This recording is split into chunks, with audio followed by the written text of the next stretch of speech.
ഫെബ്രുവരി 28, 2026. ലോകം അന്നേരമത്രയും ഭയപ്പെട്ട ആ നിമിഷം പിറന്നു.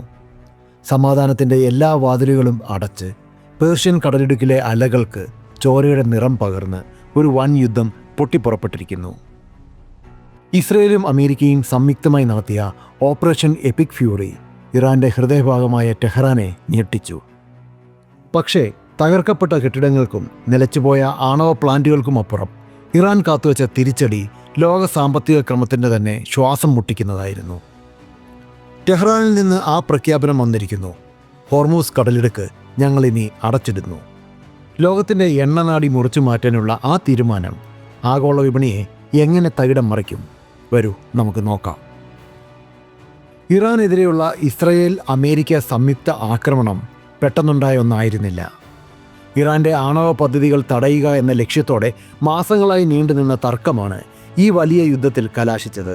ഫെബ്രുവരി അവസാന വാരം അമേരിക്കൻ ചാരസംഘടനകൾ നൽകിയ വിവരമനുസരിച്ച് ഇറാൻ പുതിയൊരു ദീർഘദൂര മിസൈൽ പരീക്ഷണത്തിന് ഒരുങ്ങുന്നു എന്ന വാർത്തയാണ് ഇസ്രയേലിനെ കൂടുതൽ പ്രകോപിപ്പിച്ചതും.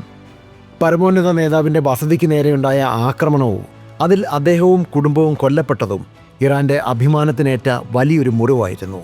തിരിച്ചടിക്കാനുള്ള ഇറാൻ്റെ കരുത്ത് വെറും മിസൈലുകളിൽ മാത്രമായിരുന്നില്ല നിലനിന്നിരുന്നത്, മറിച്ച് ഭൂമിശാസ്ത്രപരമായ അവരുടെ സ്ഥാനത്തായിരുന്നു. വെറും 33 കിലോമീറ്റർ മാത്രം വീതിയുള്ള ഒരു ജലപാത, ലോകത്ത് ഉപയോഗിക്കുന്ന ക്രൂഡ് ഓയിലിൻ്റെ 1/5 കടന്നുപോകുന്നത് ഹോർമൂസിലൂടെയാണ്. Saudi Arabia, Kuwait, United Arab Emirates, Qatar തുടങ്ങിയ രാജ്യങ്ങളുടെ സാമ്പത്തിക അടിത്തറ തന്നെ ഈ കടലിടുക്കാണ് എന്ന് പറയാം. ഇതടയ്ക്കുക അല്ലെങ്കിൽ ഉപരോധിക്കുക എന്നാൽ ലോകത്തിൻ്റെ പകുതി വെളിച്ചം കെടുക എന്നാണ് അർത്ഥം. ഹോർമൂസ് അനിശ്ചിതകാലത്തേക്ക് അടഞ്ഞു കിടന്നാൽ ഇന്ത്യയെയും ചൈനയെയും ജപ്പാനെയും പോലുള്ള വൻ ശക്തി രാജ്യങ്ങൾ നിശ്ചലമാകാൻ സാധ്യത ഏറെയാണ്. ഈ നാടുകളിലെ പെട്രോൾ പമ്പുകളിൽ കിലോമീറ്ററുകൾ നീളുന്ന ക്യൂ രൂപപ്പെടും. നിത്യോപയോഗ സാധനങ്ങളുടെ വില കുതിച്ചുയരും. ഇത് വെറുമൊരു യുദ്ധമല്ല, അതിനപ്പുറം ഒരു ആഗോള സാമ്പത്തിക ആത്മഹത്യയാണ്. ഇറാൻ ഇത് നേരത്തെ തന്നെ പ്ലാൻ ചെയ്തിരുന്നു.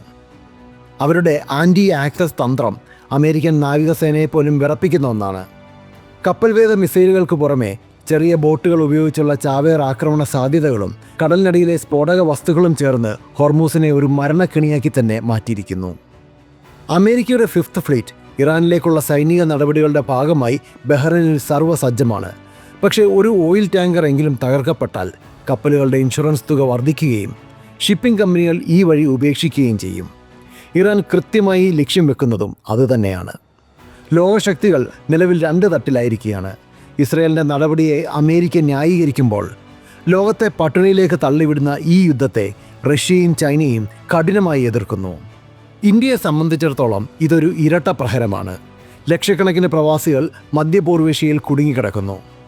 പേർഷ്യൻ ഗൾഫിൽ നിന്നുള്ള എണ്ണ ഇറക്കുമതി നിലച്ചാൽ രാജ്യത്തിൻ്റെ വികസനം പിന്നോട്ടടിക്കും എന്നതാണ് യാഥാർത്ഥ്യം. ഹോർമൂസ് അടച്ചിടാനുള്ള ഇറാൻ്റെ തീരുമാനം ഒരു വെല്ലുവിളിയല്ല, അത് അവരുടെ നിലനിൽപ്പിനായുള്ള പോരാട്ടമാണ്. പക്ഷേ ഈ പോരാട്ടത്തിൽ തോൽക്കുന്നത് ആരാണ് എന്നുള്ളതാണ് ചോദ്യം.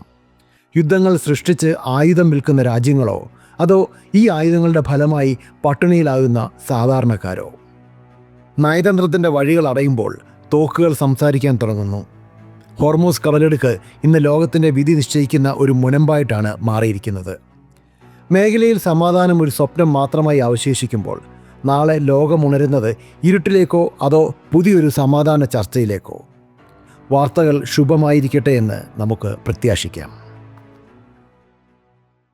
ലോകരാഷ്ട്രീയവും പ്രതിരോധ തന്ത്രങ്ങളും ബിസിനസ് മാറ്റങ്ങളും എന്നിങ്ങനെ നമ്മുടെ ലോകത്തെ രൂപപ്പെടുത്തുന്ന നിർണായക ഘടകങ്ങളെക്കുറിച്ച് വിശകലനം ചെയ്യുന്ന വിശ്വസനീയമായ മലയാളം ചാനലാണ് ചാണക്യൻ. നിങ്ങൾക്കും നിങ്ങളുടെ ബ്രാൻഡിനും ഞങ്ങളോടൊപ്പം ചേർന്ന് പരസ്യം നൽകാൻ ആഗ്രഹമുണ്ടെങ്കിൽ ദയവായി ബന്ധപ്പെടുക.